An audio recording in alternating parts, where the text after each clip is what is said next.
السلام علیکم ورحمۃ اللہ وبرکاتہ۔ الحمدللہ رب العالمین والصلاة والسلام علی اشرف الانبیاء والمرسلین نبینا محمد وعلی آلہ واصحابہ اجمعین، اما بعد۔ یہ کسی ہمارے بھائی کا سوال ہے کہ ہمارے ہاں یہ جو بیعت کا سلسلہ چلتا ہے، کچھ لوگوں کو اپنی بیعت میں لیتے ہیں، وہ ان کا ایک حلقہ احباب بن جاتا ہے، وہ ان کے مرید کہلاتے ہیں، اور جس کی بیعت کی جاتی ہے وہ ان کے پیر صاحب کہلاتے ہیں۔ تو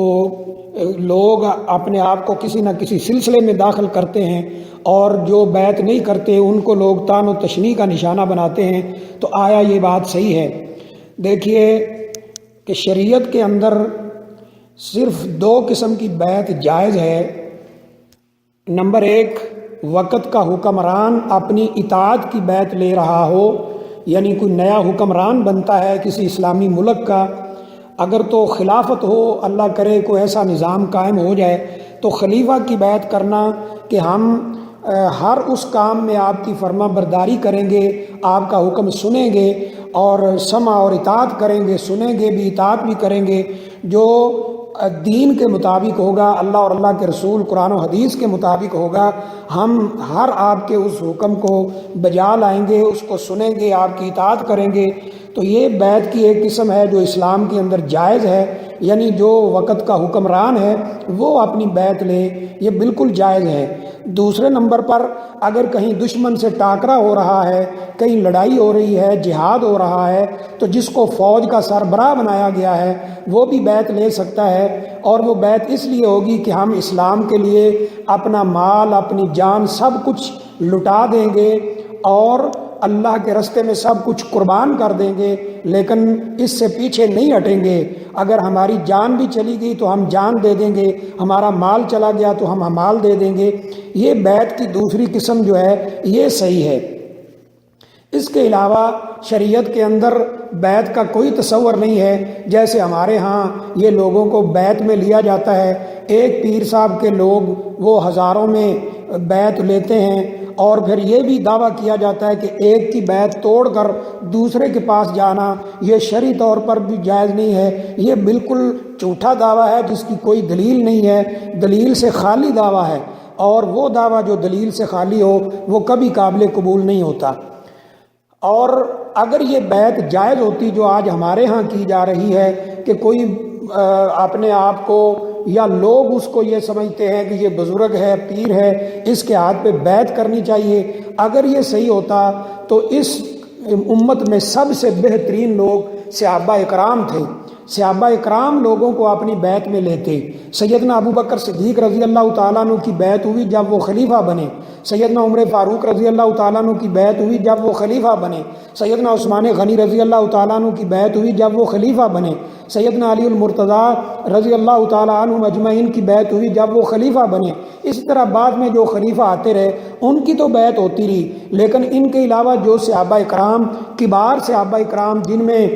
عشرہ مبشرہ، جن کو جنت کی خوشخبری دنیا میں دے دی گئی تھی، وہ لوگ بھی موجود تھے، بدر میں شریک ہونے والے موجود تھے، بیعت رضوان میں شامل ہونے والے لوگ موجود تھے، جن کو دنیا میں ہی جنت کی خوشخبریاں دی گئی ہیں۔ ان میں سے کسی نے بھی لوگوں سے بیعت نہیں لی اور اپنا کوئی حلقہ احباب ایسا نہیں بنایا کہ یہ میرے مرید ہیں اور میرے ہاتھ پہ بیعت کریں، اور اگر میرے ہاتھ پہ بیعت کر لیں تو پھر توڑ کر کسی دوسرے صحابی کی بیعت نہیں کر سکتے۔ یہ سلسلہ بالکل بھی نہیں تھا۔ ہاں یہ بات کہ اگر کوئی عالم دین ہے، اللہ نے اسے علم دیا ہے، وہ قرآن اور حدیث کے مطابق لوگوں کی رہنمائی کرتا ہے، اس سے جا کر کوئی مسئلہ پوچھ لینا اور اس سے عقیدت رکھنا کہ یہ اللہ کا نیک بندہ ہے، عالم ہے، صاحب علم ہے، قرآن اور حدیث کا اسے علم ہے، ہماری رہنمائی کرتا ہے، صرف ایک اس کے اس طرح سے تعلق رکھنا اللہ کے لیے، کیونکہ جو محبت اللہ کے لیے ہے وہ قیامت والے دن عرش کے سائے کا سبب بنے گی۔ نبی صلی اللہ علیہ وسلم فرماتے ہیں رجلان تحابان فی اللہ، جو ایک دوسرے سے اللہ کے لیے محبت کرتے تھے قیامت والے دن اللہ کے عرش کے سائے کے نیچے ہوں گے۔ تو علماء کی عزت کرنا، توقیر کرنا اور ان کے ساتھ ایک قلبی تعلق، دلی تعلق رکھنا، یہ تو صحیح ہے۔ اس سے اللہ نے خود حکم دیا فاسألوا اہل الذکر ان کنتم لا تعلمون، اور بعض جگہ ہے بالبینات والزبر، اگر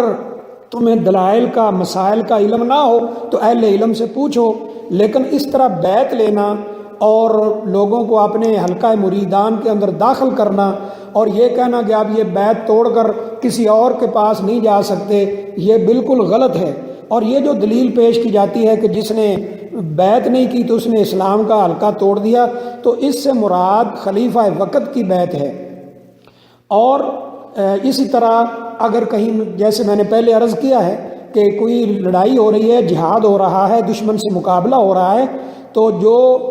فوج کا حکمران بنایا گیا ہے، امیر بنایا گیا ہے، اس کے ہاتھ پر لڑنے مرنے کی بیعت ہو سکتی ہے۔ یہ جو آج بیعت ہو رہی ہے اس کا شریعت کے اندر کوئی وجود نہیں ہے، جو ہمارے ہاں مروجہ بیعت چلی ہوئی ہے، یہ لوگوں کا اپنا بنایا ہوا سلسلہ ہے۔ اور لوگ کیونکہ قرآن اور حدیث سے دور ہیں، دین سے دور ہیں، اور وہ یہی سمجھتے ہیں کہ کسی کے ساتھ لگ جاؤ، اس کے مرید بن جاؤ، اور یہ بھی دعویٰ بعض دفعہ کیا جاتا ہے کہ جس کے حلقہ احباب کے لوگ ہوں گے وہ قیامت والے دن انہیں اپنے جھنڈے کے نیچے لے کر جنت میں داخل ہو جائے گا، نعوذ باللہ من ذالک۔